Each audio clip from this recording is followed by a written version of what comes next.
Hey, good morning. My name is Kelty. This is the part of our service that we call charitable giving.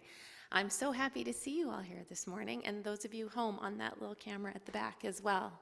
This is the chance that I get to say thank you to the folks like you who help support Friends Church financially. As an organization that relies entirely on the donations of its community, this is our opportunity really to look and say thank you so much for allowing us to come to you every Sunday morning to help you go out into the community and make a difference and make a change.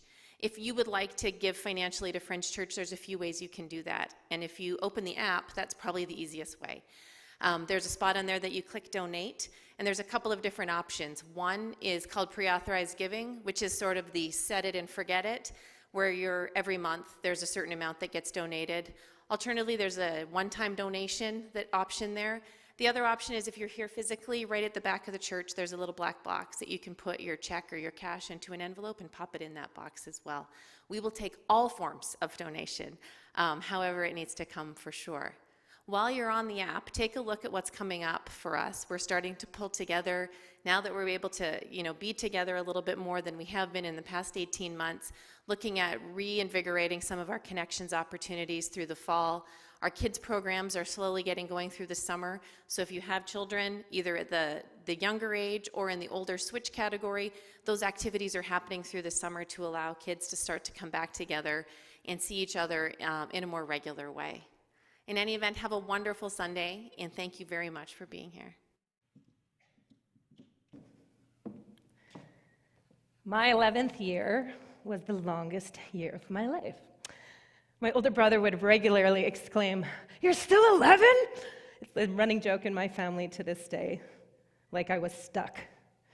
Forever 11. It likely has something to do with the fact that I was 11 the year my two best friends decided to reject me. I was a super happy kid. My nickname back then was Sandy. Even the name sounds happy, Sandy. The only trouble I ever got into was for talking too much in class. You'll see it on every report card. Sandy's a delight to have in class. She has many ideas to contribute, but needs to be mindful to raise her hand when she has something to say and not shout out of turn. I loved singing and dancing and making elaborate performances. I loved feeling all the feelings, and I dove deep into other people's stories and just really wanted everyone to be okay. You people get it. Middle school, grade school, it can be a truly horrific time. And for some reason, my two best friends decided that they wanted to dominate the school that year. They'd create stupid pranks, or they would dare me to go up to other kids and say something nasty. And I really didn't want to do that. And so began the slow burn of rejection. Note passing, slander on bathroom walls. Basically, every cliche mean girl thing you can think of happened. And if you've ever seen the movie, that thing is real. But the worst day of my 11th year is seared into my memory, and it still feels like a hard ball of clay in the pit of my stomach. I was a grade 6 patrol. I was a very loyal, diligent, reliable grade 6 patrol. I loved having that vest. I just felt very powerful. There I was at my post after school, faithfully leading the children. I don't know what patrol's motions do. I keep wanting to do this, but I don't know if that's what they do, but let's say that it is. And I see this angry mob. To me, they looked angry, that's for sure, of grade 6ers heading towards me. And I see my former two best friends leading the pack.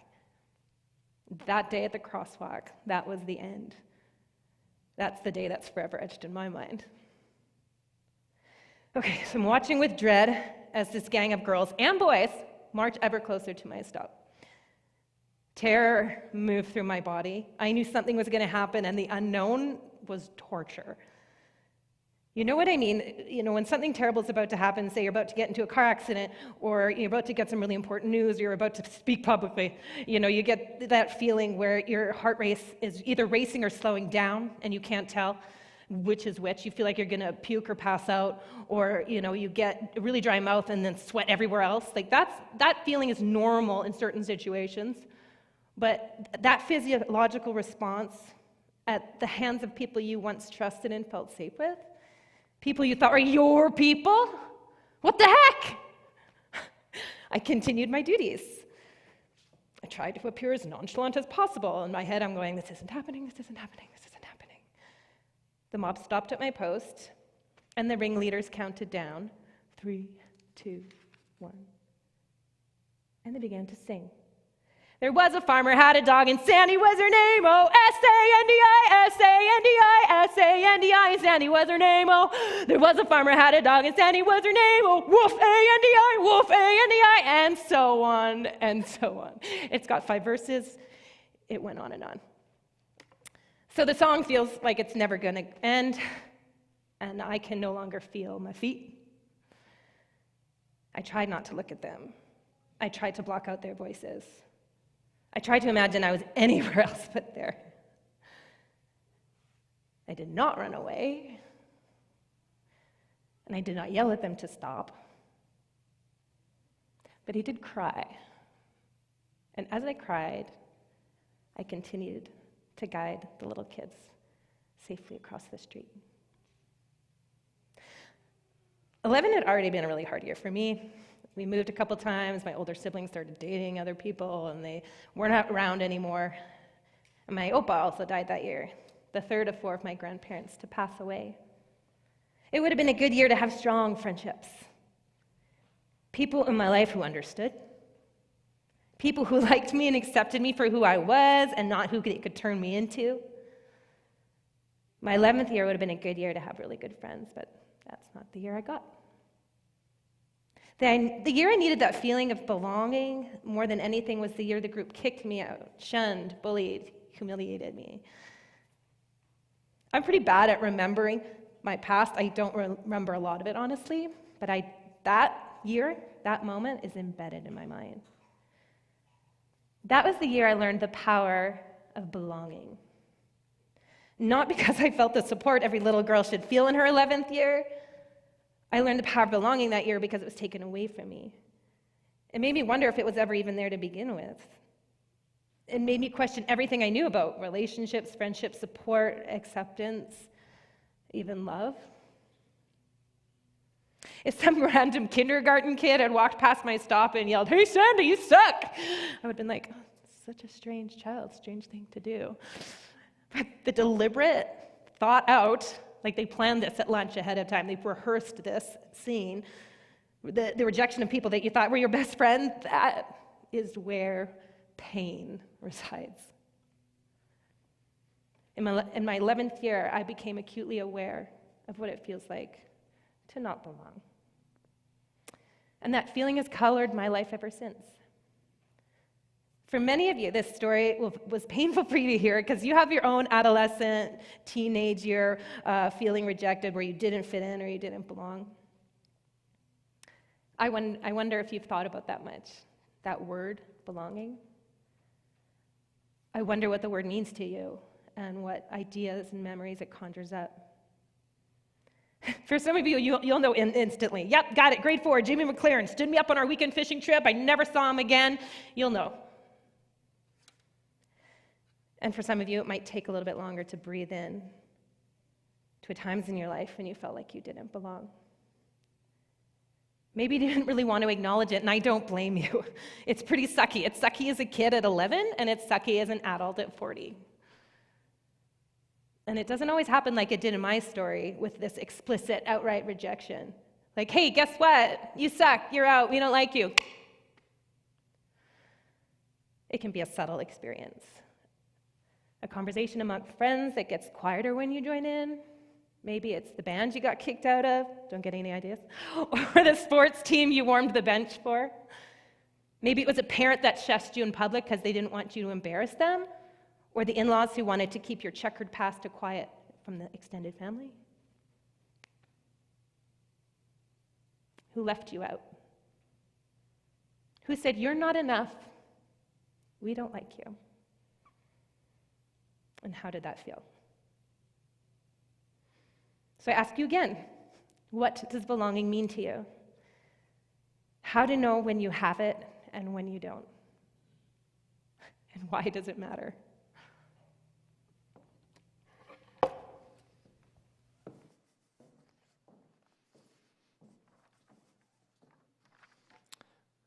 Grade 8 camping trip. 12 years old. I have curly hair about this big. It's as awkward as you're picturing it in your mind. I'm not sure what I was thinking with that hairstyle, but that's what I was rocking at the time. 2 of my best friends, we spent every lunch hour together. We walked to my buddy's house every lunch hour for years. We spent every Sunday together. We went to church together. We went to church together on Fridays. These were my guys. Grade 8 camping trip when it came to tent assignments. Guess who chose who? They chose each other, and not me. There wasn't even room in the campsite for me to be with my friends. Brene Brown says this: a deep sense of love and belonging is an irreducible need of all people. We are biologically, cognitively, physically, and spiritually wired to love, to be loved, and to belong. And this is the line that gets me. When those needs are not met, we don't function as we're meant to. We break, we fall apart, we numb, we ache, we hurt others, and we get sick. Isn't that a bit of a punch in the gut? If researchers are right, belonging isn't something we enjoy, it's not something that's nice to have, it's a need. I started with the first quote from Abraham Maslow, right? His line is essentially this: when you have enough to eat and you're not running from tigers, your next most important thing is to belong.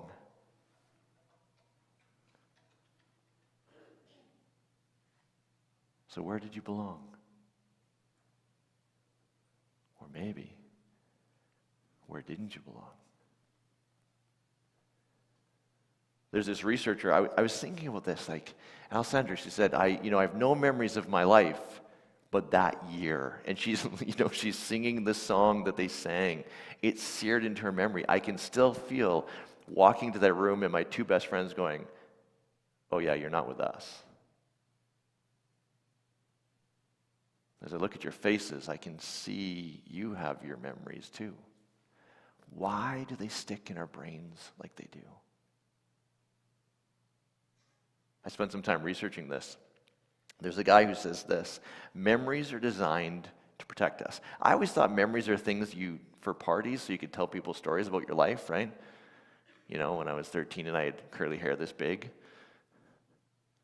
No, he says memories are designed to protect you.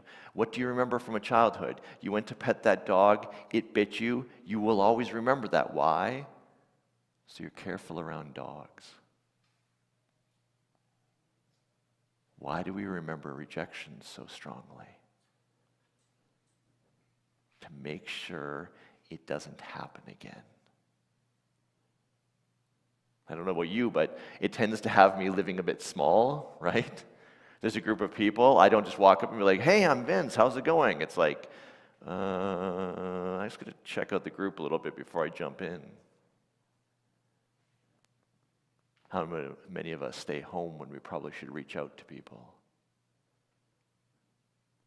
Spend more time doing lonely things than group things because getting kicked out was so painful. We don't ever want to experience that again.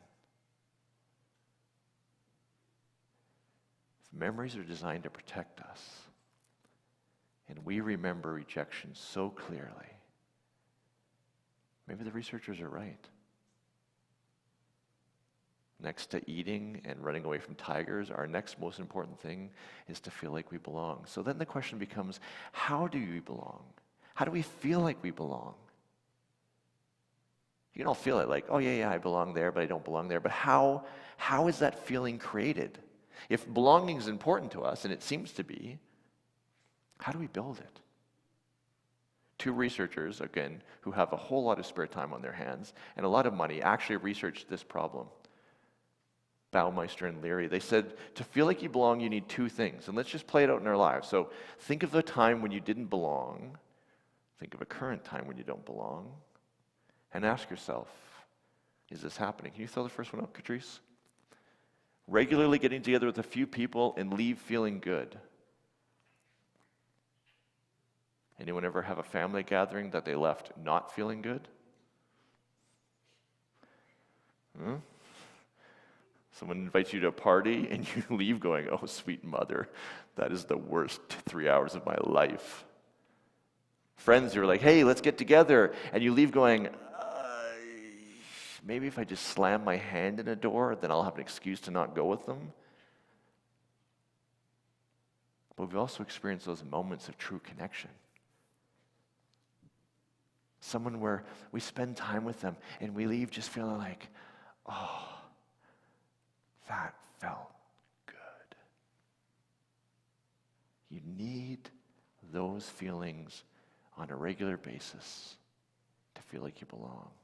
Ask yourself, with your family, with your friends, your colleagues, your neighbors, your buddies, do you have regularly good feelings? Second criteria. Can you throw it up, Patrice? Those people care deeply for our long-term well-being. Because you know what? You can go to a party and meet somebody and have a great conversation. Like, hey, you're into dirt biking and enduro. Wow, like we can talk for 3 hours together. But I don't feel like I belong. You need some sort of long-term peace. Like this is an ongoing thing. You don't just belong to random pieces in a moment, although scientists have studied that. We can actually make you feel like you belong a little bit more. I can say, okay, everyone on this side here, you see all y'all? You guys are going to go head-to-head with the people on this side right here. As soon as I say that, there's this cohesion that happens. You're like, oh, it's us against them. There's a sense of belonging there, but it doesn't have that long-term sense of long-term well-being. But you can also have long-term well-being without good feelings. A lot of my family loves and cares for me deeply.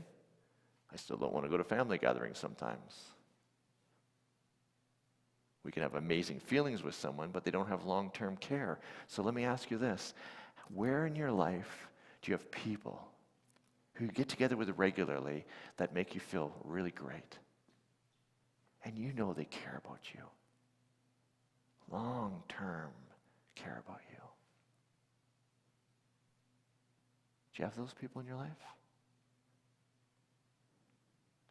It's kind of sobering when I ask myself that. And yet, that's what researchers say causes us to feel like we belong. I remember I had a friend in seminary, so I went to Bible school, essentially. He was a missionary's kid, so his family had moved all over the world. He'd never experienced long-term well-being, like people who cared about him long-term, because he moved. Every 6-8 months he would move. He'd be back in Canada for a year, then Papua New Guinea for a year, then he's in a different boarding school, then he's with his family for 3 months, then they send him away to do this. You know what he would do in the dorm? 100 guys, all in close proximity. He'd close his door and play video games. He'd never experienced long-term caring relationships. He didn't even know what to do with them. For many people, the church was part of that long-term caring, and then something happened. I'm lucky. If I would have gone through my divorce while I was in a traditional church, long-term caring, yeah, no more. You're out, buddy.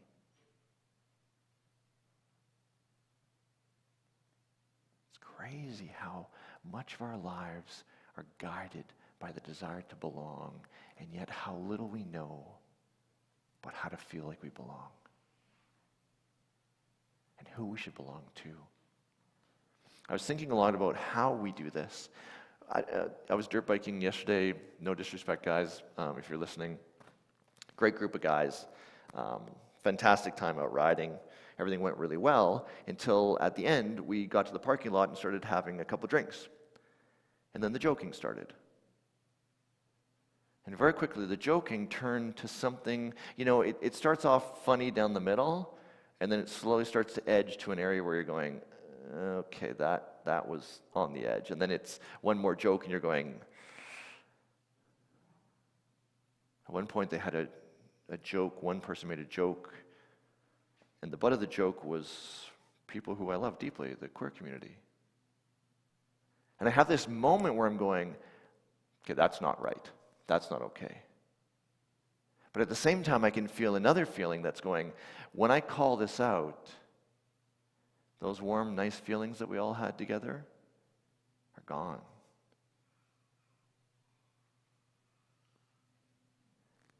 How often, in our desire, in our need, in our profound need to belong, do we hide parts of ourselves? I was looking through the Bible, the number of stories of people putting on disguises to make something happening. One of my favorite ones, well, we did Jacob. We talked about Jacob the last while. He put on his brother suit so that his dad thought he was his brother to steal from his brother. And then he wondered why the family kicked him out, and he was on the run for the next 30 years. Abraham, one of the patriarchs of our whole Christian tradition, he shows up into a new town, and he says his wife's really attractive. It actually says in the Bible, his wife's super hot. You guys should read some of this stuff in there, man. It's crazy. So he shows up into a town with a hot wife, and he says, "This is my sister." Why? It seems because as people are trying to date his sister, they're nice to him. We throw on these disguises to get something that isn't us. A friend of mine, this is, again, this whole message, Alessandra came up with the theme, but as I thought about it more and more, a story of a friend of mine came to me that was kind of the ground of this. He took me aside one day and he said, "Vince, you know I'm an addict." I said, "Yeah." He said, "You don't know what my addiction is, though, do you?" I said, "No, I don't need to know." He says, "It's not alcohol and drugs. Those are cool addictions," he said. "My addiction, nobody likes. Nobody likes." He says, "So I hide it. I put on this beautiful disguise. I'm a man who has my life together. I got things figured out. I'm a good person. I take care of people. And you know what? Everyone in my life likes my disguise. In fact, they love my disguise. They invite me out to hang out because they like my disguise so much. People are going, 'You are an amazing dude. We love you.' You'd think he'd feel belonging. No. Because he knows they don't like him. They like his disguise. What did we say we needed to feel belonging? Leave with positive feelings. He said, every day I walk away from these people who love my disguise and I go, they don't like me. If I ever showed who I truly am inside, if I showed them my dirty, dark secret over here, they'd kick me to the curb in a second. And instead of having amazing, warm, positive feelings, feeling that connection, that belonging, no. He feels shame. He calls it the addict cycle. He says, and then that shame causes me to hide more, so I put on the disguise even more, which causes me to feel more shame. How many of us live in a cycle where we disguise bits and pieces of ourselves? Someone says, hey, you read that book? I don't even know which book you're talking about, but I'm not going to tell you that. Hey, do you like this team?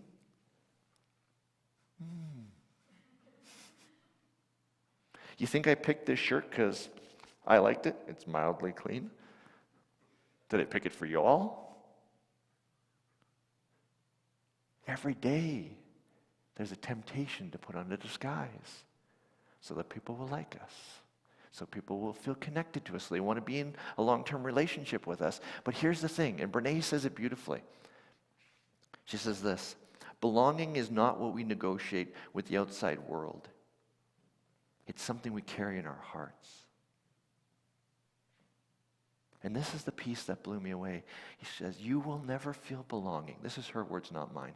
You will never feel belonging unless you show up as your authentic self. As she says, as you belong to yourself first.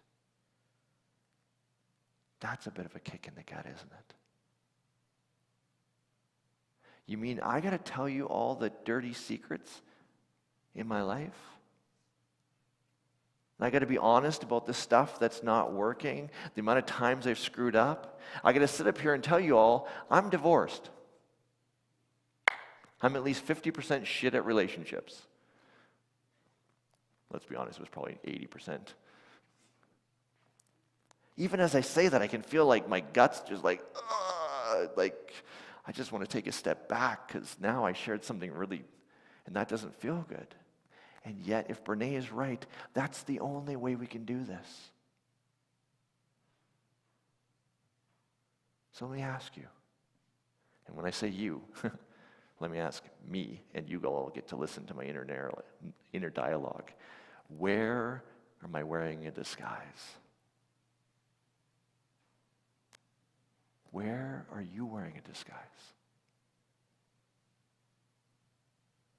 Where are you hiding a bit of yourself? Pretending to be something you're not. Doing things just right, saying the right thing, not saying this. Why?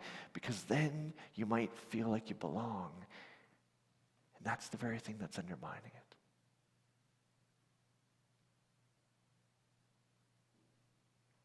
What is it like to live your life with full authenticity? And then share that with the people around you.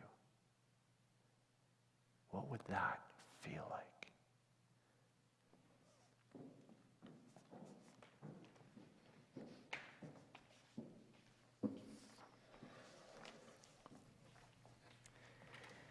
An artist, dancer, singer, whatever, can't create something meaningful if they don't show up authentically and put that authentic self into their work. An audience member, a listener, or a watcher, you'll know something's off.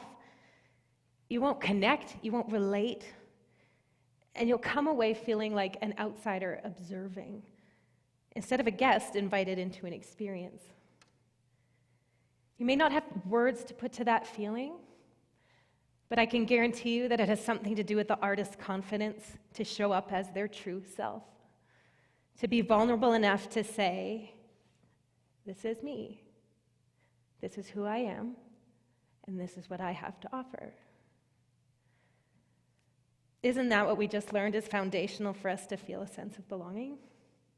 To show up as you are, no disguises? The type of dance that I specialized in was modern contemporary. And this type of dance was intentionally developed to break away from the mold of structured and rigid ballet that sought uniformity and conformity. In ballet, you could hide behind the technique because the technique was everything, and you all had to look exactly the same. Contemporary dance breaks that traditional rule on all fronts: body shapes, music choices, and of course, movement quality. The sky's the limit. It demands that you remove all disguises to show up exactly as you are. What a wicked tool for teaching young people that they are accepted and loved. I worked at a dance studio that did just that. Certainly when a group of people get together through the beauty of contemporary dance and they create, share, socialize, laugh, cry, and even sweat together, a sense of connection is fostered. If you've ever been on a team, then you get that. But the fact that we were able to do it just as we were, we had to do it exactly as we were. That was the only way that it worked. So we were all messes in our own way, but that was a total come-as-you-are situation. Honestly, the messier, the better. I just couldn't wait to go to work, to be with those people, because I was there. I felt like I belonged just as I was. If one of us came in with an issue, we'd stop everything, we'd talk about it, we'd work it out, and then we would continue class. At the end of every night, we would sit in a circle and share what was going on in our lives: boyfriends, parental divorce, friendship struggles, peer pressure, you name it. Everything was on the table. I remember one time there was this girl who was sharing her frustrations over a friend who kept lying to her, and she was just so frustrated and so full of rage that I was like, hey, let's go. We grabbed a mug from the kitchen, and we went outside to the dumpster, and I had her huck it as hard as she could into the dumpster just to let out her rage. And her dancing got way better after that. Or the time there was a student, she was 16, she was mortified she had a haircut that day, and it was not a good haircut. And if you've ever been a 16-year-old girl with a bad haircut, you know how devastating that can be. It was bad. It was a mullet, and not when mullets were trending. It was not pretty. So we all marched again. We marched to the bathroom all together, all of us girls. I grabbed a pair of scissors at reception and cut off the back of her hair. I still didn't look very pretty, but it was better than it was before. And we laughed, and we laughed. We found freedom in that belonging, and we were able to explore who we were through dance and learn what it meant to be our authentic selves to ourselves and to the group to which we belonged. So 15 years later, I'm at a gig in Calgary, and the owner of the establishment and I are discussing our shared history in Winnipeg. He finds out I used to be a dance teacher, just so happens to be the same place his daughter used to take classes. He went on to say what a difference the place had made for his daughter during a really hard time with their family. And he was saying to me, it's like that place saved her life. It was her place to go and feel like she could be herself and feel safe and heard and to kind of explore her feelings in a truly protected way. I asked his daughter's name, and sure enough, she was one of the girls that was from that same group that I worked with. He says, no way, you're that Alessandra. You have no idea what a difference that dance studio made. She talks about it to this day. She's doing so well. And inside, I'm having like mini explosions go off because I'm just so excited. I'm like, what? It worked. The belonging did its job. It carried this young woman through hard times and pushed her towards fuller life and success and continued belonging. It just kept going. And that is so freaking cool. So that's why the long talks, the belly laughs, the rage outs, the creativity and joy were so effective. The time we spent creating connection and an atmosphere of belonging resulted in endless potential and possibility in the students as they moved on in their lives. We can't control our access to belonging. Not everyone has experienced this amazing dance studio that focuses on authenticity and aims to cultivate belonging. But what we knew at that dance studio was that inauthentic humans make for crappy dancers. And guess what? It's the same lesson in every single aspect of our lives. Inauthentic humans make for crappy friends, crappy parents, crappy coworkers, crappy bandmates, you name it, it goes on. And chances are, there's going to be times in your life when you show up as your authentic self and people won't like that, just like I did when I was 11. They'll push you away or they'll ask you to be something that you're not. For a lot of you, it's probably happened with your families at some point. They're used to the disguise, and it's hard or uncomfortable to imagine you any other way. So this whole thing isn't without risk. I totally get that. But I can't emphasize enough that the potential of what can happen when we take the risk is just so worth it. I am honored to have been part of a place that accepted me as I was and allowed me to teach others to do the same. It completely changed me. And it's the reason I strive to create that feeling of safety and acceptance and belonging with other people in my life today. And I know with everything in me that you can all do the same.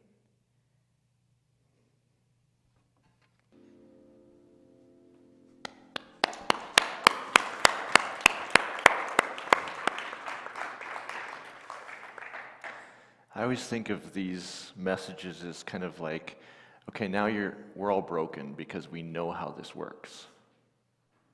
So we can continue to hide in our houses and our lives. We can pull away from people and use the memories from our painful past as justification. We can do all that, but now we know better. We know that those memories are trying to protect us. And yet we still need to feel like we belong. And you know how to do it. Think of the relationships in your life where you leave having good feelings after. Do you have those? Think of the people who, when you think of long-term care for your well-being, put those two together, Bob's your uncle.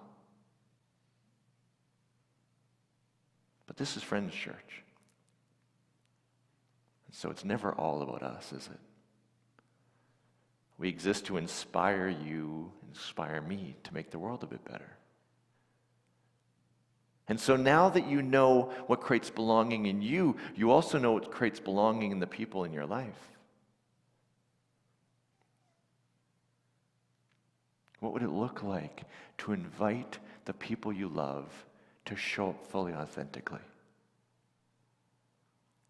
What would that look like? Someone, you can see it. If you have kids, you can see that era when they stop behaving like you want them to and they start behaving the opposite of how you want them to. And they're kind of giving you this